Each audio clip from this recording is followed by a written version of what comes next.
Welcome back. This is Daybreak. We are live from Nairobi. Thank you so much for sticking with Citizen TV. As earlier promised, the Women's Conference is happening right here in studio. And we want you who is at home to be part of this conversation. So make sure you text us on SMS 22422 or simply tweet us at Citizen TV Kenya, at Zinzi_K, at Wahigo Maura, and at Willis Roburu. Today, the conversation is around motherhood.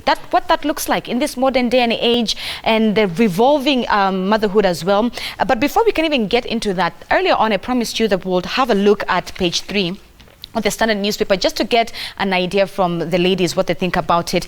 For those who are watching at home, page 3 of the Standard newspaper, it says, "My promise, I will stick by my wife in sickness and in health." This is an amazing yet inspiring, sad story about Erastus Ofula, a gentleman, a husband who was stuck by his wife for the past 10 months after the wife entered a coma. He has 2 sons, one who is 12 years old and 3 years old. Their mother, who was snatched away due to this illness, and that story is on page 3. I want to generally just get thoughts from the women. Allow me also to generally introduce them as well, and they can also introduce themselves once you get to know more about them. But here we have women from all walks of life. In no specific order, we have Nerima Wako. She is the CEO of Siasa Plays. Anita Ray, she's a media personality here at RMS. She is also a media personality, a Hot 96 presenter to be more specific. Mucha Mulingo, the president of Zero WIT, which is the Organization of International Women when it comes to trade. Anne Mwani, she is an accountant with us as well. She has a fantastic, inspiring story. Hopefully she'll get to share with also our audience when we talk about motherhood. And Muratha, she's no stranger here at RMS. I'm sure you've known her for a bit. She's a psychological counselor. We also have, sitting closer to her, Amina Hirsi. She is the CEO of Fusion Africa Foundation. And of course, sitting closer to me, we have none other than Wangari Mwikia. She is a public finance economist. Ladies, thank you so much for your time this morning and for you being here, taking time to be with us. Before we can get into our main conversation today, which is motherhood, I just want to get your general thoughts on page 3 on this story of how this husband, this man, has chosen to stick by his wife, who to them was snatched away by a coma 10 months ago. Let's not even get to how much their medical bill is. But here is a man who has said in sickness and in health, literally in sickness and in health, he will stick by his wife 10 months after. And let me begin with you. You're already holding the mic, just to get your general thoughts on this. I really would not have wanted to be the first, because I know my viewers know I will always talk the good of the boy child. But again, I would want to say he could be one of the very unique men that we have around, because most of our African men are known to just sneak out when things seem not to work. We also have a generation of men who don't want commitment. And most of the times they will leave the wife in times of sickness, and times of sorrow. Right. But now we are seeing a different man here who has decided to stick on, and even sticking on to a wife who you aren't sure she will wake up tomorrow. So this guy is trying to tell us that he has a life commitment.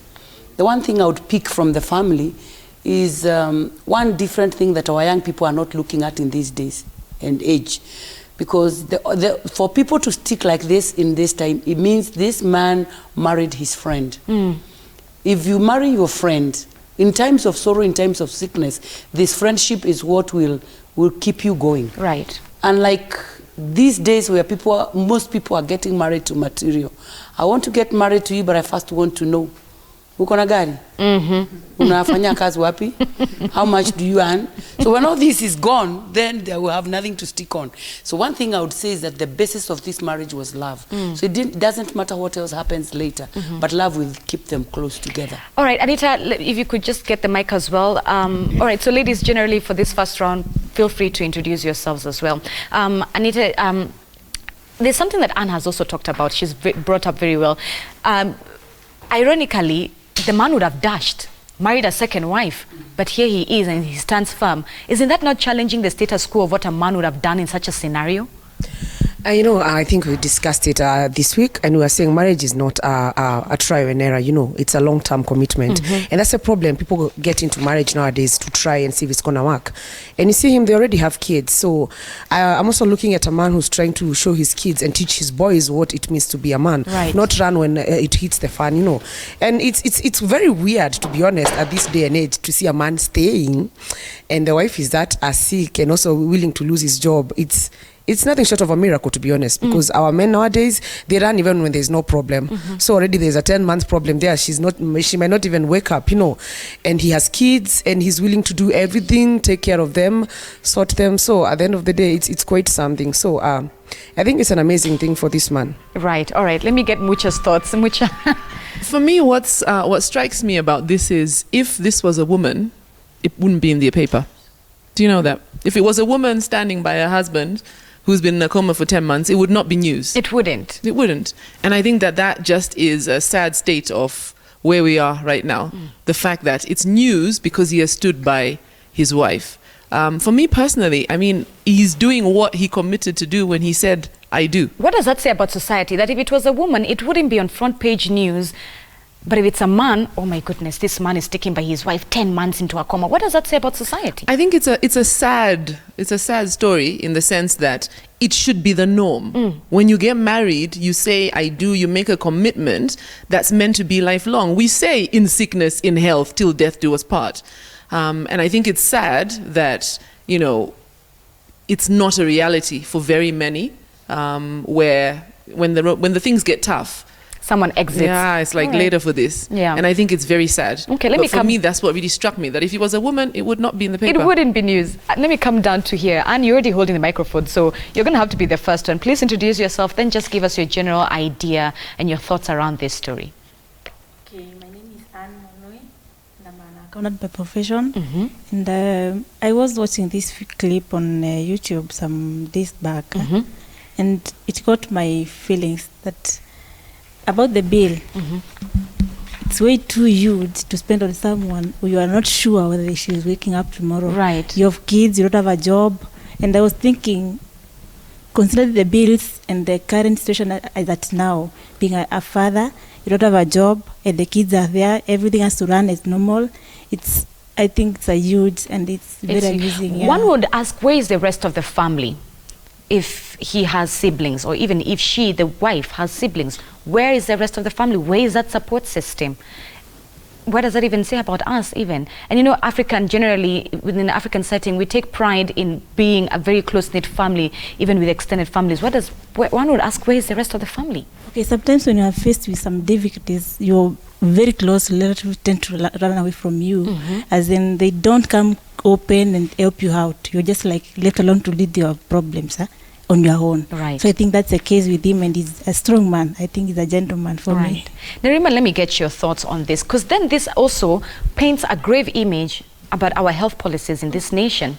It also paints a grave image about our medical state. Let's not even get into it having seen 3 governors, having to fire certain doctors within their counties. That's a story for another day. But this speaks volume about our medical policies, our health state as a nation. Absolutely. And I think, Zinzi, you know me a bit too well, because that's the angle that I was looking at it. One, the fact that our leaders actually fly out of the country to receive medical care. Right. And then number 2, where you speak of support and something that's long-term, because we're talking about a long-term condition, it's very, very difficult and excruciatingly painful for spouses and family members around you. So it's draining, not just financially, emotionally, psychologically, like even in your mind, psychologically, it is difficult for you. But what does that say about our health policies in our country? The fact that we're seeing a man who has lost his income because he's trying to support his wife, and his hospital bill continues to increase. This is why, as we talk about universal health care, are these some of the things that our government is looking into when they say that every citizen will have access to it? What about these outlier cases that we have? Because we can talk about, yes, she's in a coma currently, but what about people who are not in a hospital, but they have long-term conditions and illnesses, and they cannot work? So you become dependent. So what do we say about about that. Is it a disability? Because if you go to countries like the US, you can be a functioning human being, but you cannot work. But the government will be able to give you welfare because of your health care, which is considered a disability. So we have to think in terms of there are families going through that now. And we even have families who, for instance, because of dialysis, they cannot afford it.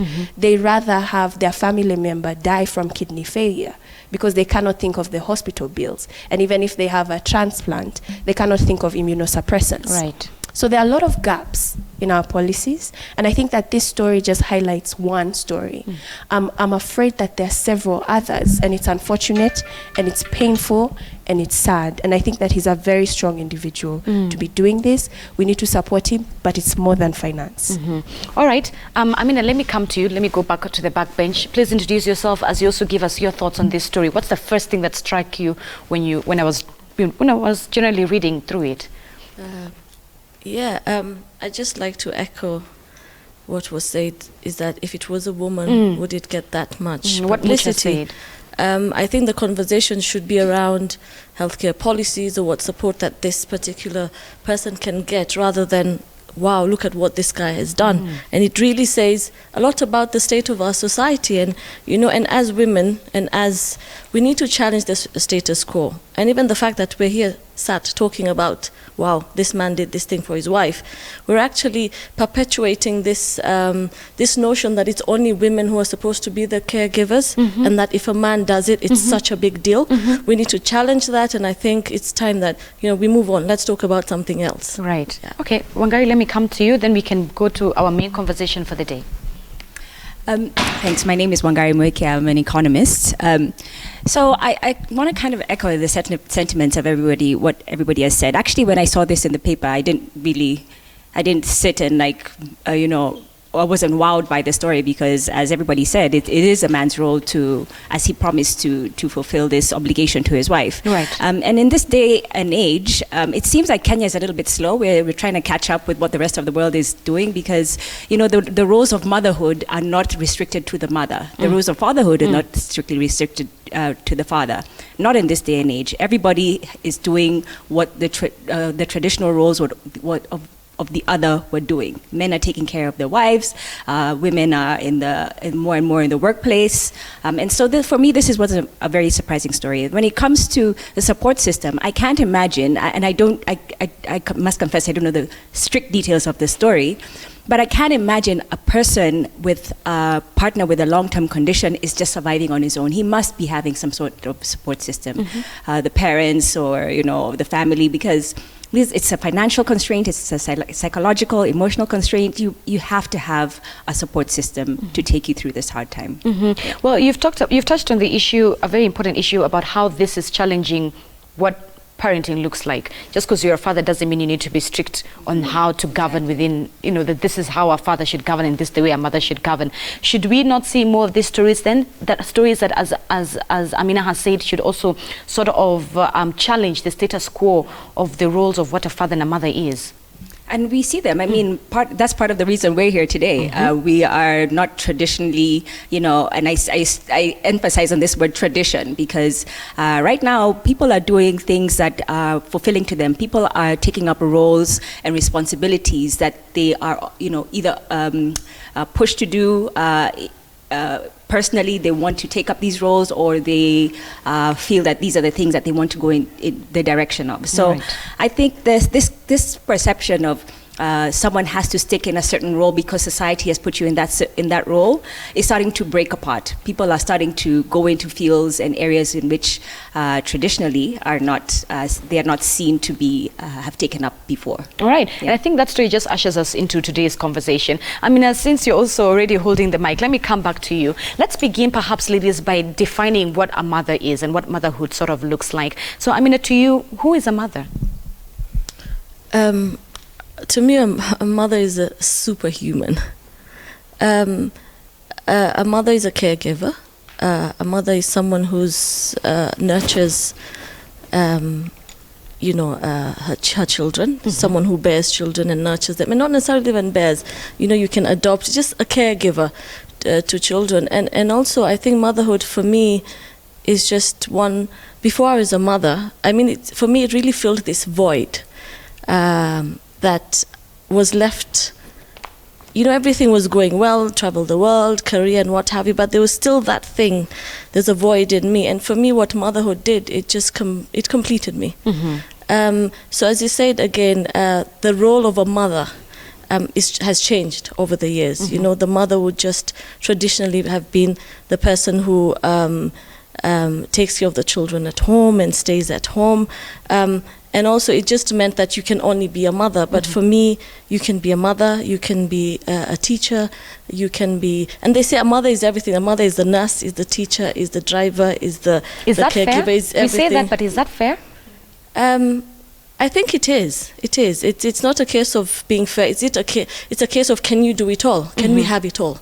I think that's the question. Is that possible? I think just about. But but for me, I think what I figured out that it's impossible to be the perfect mother, the perfect businesswoman, or perfect employee, the perfect housewife. Something has to give somehow, somewhere.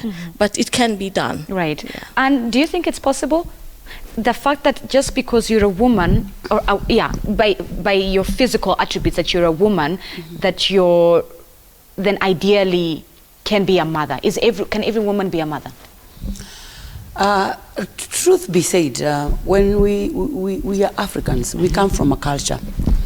Our culture believed a woman is everything, and you had to be everything, and you had to keep everything moving. And it has not been easy for us to get the radical departure from that kind of. And this is why you had ladies asking, why was it made news when a man takes care of the wife? And you could look at the lady on my extreme left talk about why did it have to appear like news, because to her that is what it's supposed to be. But again, from our culture, there are men who will also look at that and say, oh, huyu amekaliwa. Because the culture we are coming from is telling them that the woman is the one who is supposed to drive life. But as she says, I would also want to say that a woman is a unique creature, something that cannot actually be defined. Because you look at the life of a woman, like now we are here, women. But as we sit here, all of us have an idea of what is happening at home. But there are men there who don't even know what is happening around where they are. He is still in the house, but he doesn't know what is happening around. But all of us seated here, like her should say what her children are supposed to eat this morning. And she's here, and after here, we have so much we want to do. So as she says, a woman is a creature that you really define. Is a fixer. Women will always fix things. Even as you see all these our leaders making a lot of noise in this country. Right. And then the following day they tell you, oh, nilibadilisha hiyo maneno. Follow them. It is the wife who said, tomorrow he's like, oh, I changed my mind. So women are the drivers. They drive life. And I would say, if women would look at the joy of motherhood, they would know they mother everybody. Women would know they mother everybody, including these men we work with.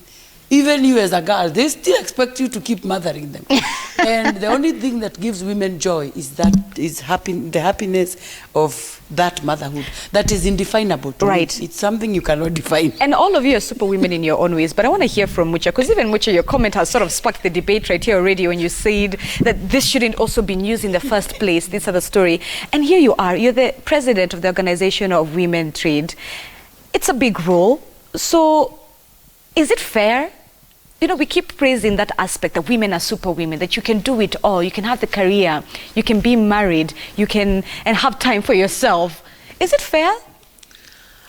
To be honest with you, Zinzi, I've never really stopped to think about whether it's fair or not. I think that very often as women, we are not really given that luxury to consider how fair it is. I think we just get on with doing what needs to be done. And, you know, when you think about what is motherhood, I think, you know, everyone on the panel here has said it. It's something that I don't know. I mean, I wonder what the dictionary says, what motherhood is. It's something that is just, you know, you cannot be defined, because a mother is everything. And a mother gives everything, like absolutely everything. A mother could be, you know, feeling so ill and yet still will do what is necessary for the household. And that's dangerous and healthy? It is. You know, so I think for me, motherhood is something that's really hard to define. I think it is something that, you know, requires us somehow to just give of ourselves. But I think what we're realizing more as mothers is that we need to find a balance. You know, we need to find a balance because we are juggling so many balls nowadays, and we need to find a balance. One of the things that I realized is that a healthy me, a me who is in a good place, is a better mother. So it's actually good for my children if I look after myself. If I make sure that I'm not, you know, running myself ragged. So yes, I mean, I think women today have very many roles, as you mentioned. My name is Mucha. I'm the president of OIT, the Organization for Women in International Trade. And I also run a consultancy firm. I'm an emotional intelligence practitioner. So I And you work still have with, time to be a mother. Yes, and I'm a mother and a wife. So I think for me, the reality is it's really looking at yourself keenly and identifying what things are essential for you to do. That's one of the things that I do. And what things are not essential for you to do, because I actually don't think you can do it all. I don't think it's possible to actually do everything. I think that you need to figure out what are the priorities at that particular season in your life and then focus on those priorities. When we try to do everything and be everything, usually something loses. And often as women, it is our health. It is our well-being. It is our mental state. Right. Because we put ourselves last. I think it's a natural thing that we do as women. We put ourselves last. So you give to everyone else and you don't give to yourself. So I think that, you know, to your point about the many roles that we have as Being women, superwoman. you know, being superwoman, I think a smart superwoman understands that she can't do everything, and so she makes sure she has a system in place. You know, you talked about how we're sitting here, but we know what's happening at home. It's a system. It's having a system in place that makes sure that the things, for me, I always ask myself, does this need me to do it? If it doesn't need me to do it, why am I doing it? And that's the question I always ask myself, so that I focus on the things that require me to do, that I cannot delegate. Okay. And then if I focus on those, I'm more likely to be able to juggle the millions of balls that you have going on. Yeah. Nerima, you were giggling when Aunt said that women, here you are seated. You're seated here at 6:30 in the morning. Nevertheless, you know what's happening at home. Why were you giggling, Nerima?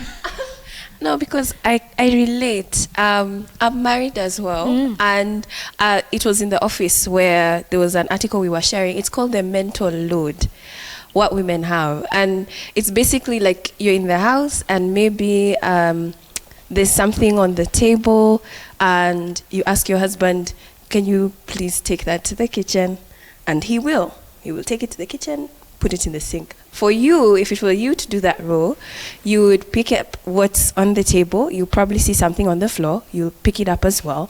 Then you go to the kitchen, and then you'll see, oh my goodness, this kitchen is a mess. So you start cleaning that kitchen, and then you're now in the microwave because you feel the microwave also looks a mess. Then you're figuring out, okay, what are we gonna eat for dinner? So now you're in the fridge. So that errand of picking something from the table has turned into an hour long of cleaning up and figuring out what you're having for dinner and possibly arranging something that you might be doing with your girlfriends later on. As opposed to a man who would have just taken that one item to the kitchen and then He's that would back be in the it. living room to what he was doing Then previously. That's it. All right. And you also have a very unique, interesting story. At 19, you were pregnant, married by 20, if I remember correctly.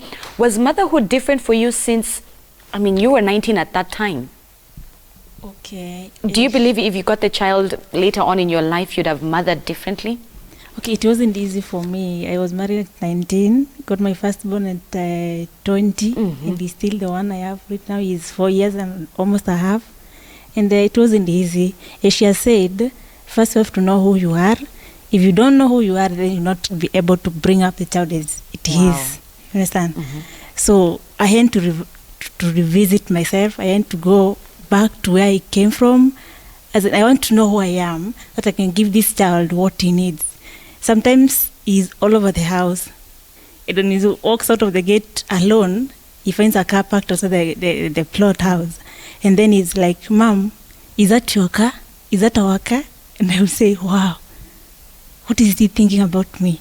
As in, I haven't got to what he wants from me. He's expecting something from the mother, which I cannot be able to give at this moment. But I say, God, you know what he wants, and give it to me. And it's not easy. You have to keep on praying. You have to keep on looking on what he wants. Like, he's always like, Mama, I want this. Mama, I want this. I saw my friend with this. And most of the time, not to go to the father of I'm alone. So do you think if you got your child later on in life, say at 30, you'd have mothered differently? Is age a determining factor? I would say yes, because I would be more ready and a bit more capable of raising him at a better standard of life. Anita, she said something that also struck me. She had to know herself again.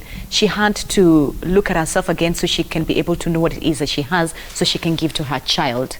Do you resonate with that when you had your beautiful baby? Did you have to also think, okay, so did you have to evaluate yourself? To be honest, I don't think age really matters when you're... Okay, it does matter in maturity basis when you're having a child. But, having a child doesn't come with a manual. That's what people don't get. It doesn't come with a manual, akilia utafanya hivi. No. These kids cry for no reason. I'm telling you, you won't sleep like for weeks. And you can't understand. You even cry at some point. Like, let's just cry. That's motherhood. I don't know why you're crying. Let's cry. We are sad together. So it doesn't have a manual, whether you're 40, 30, or 20. Having a child does not have a manual. And there's nothing as hard as having a child alone.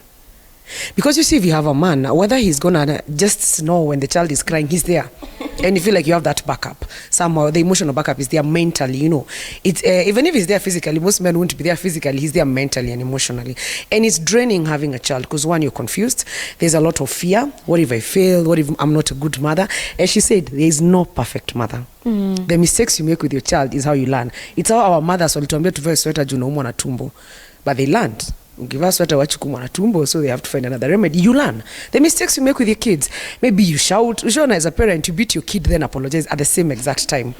You see, maybe you've overdone it. It's the mistakes you make. So motherhood has no book. It doesn't matter. And as much as you say, you might have found yourself. Then you find another human. A child is another human. And let me say motherhood is weird. You have a whole human growing inside you, It changes you. You're attached. This is a small you. You don't know how to deal with the small you. You feel like you've not dealt with yourself yet. So how do you still deal with the small you? How did you handle the issue of fear? Because like you said, we don't have a manual on how to be mothers. So how did you handle the issue of fear? You don't handle. You still have fear up to date. Till today. My kids are growing. I'm scared when my kid becomes a teenager and you kitu I faint because I don't know how to deal with it. I'm not there yet. So you're scared every day. Even my mother at her age would be scared. I would ask her something. She'd be like, I don't have an answer to that. Wow. As a mother or as a parent, you're always scared because you will never have all the answers. But for your child, you always want to be there even without the answers. So motherhood is the fear is there. It's not a bad fear. It's a good fear of your child might wake up tomorrow and say, I want a piercing. And you'd be like, or a tattoo. How do you handle that? Let's go to church. You'll be like, even if, that's a problem. Or my kid saying, Mom, maybe I want your hair. You'll be like, should I shave my hair so that we can have different hair in the house, Or, and it's very scary because they will get there. And they learn from what they see. This is what we forget. Our kids don't learn from what we say, ever. It's what they see. So what we do in motherhood or in parenthood, the most important thing, what do you do in front of your kids? Not what you say, what do you do? They take that, and it's scary because you wake up sometimes, make a few mistakes when you're doing things in the house, and you're like, copy. What if my child copies what I did? And it's a big fear even over the years. Maybe sometimes your mother is gonna say, "Niliacha kunywa sukari," then umshike.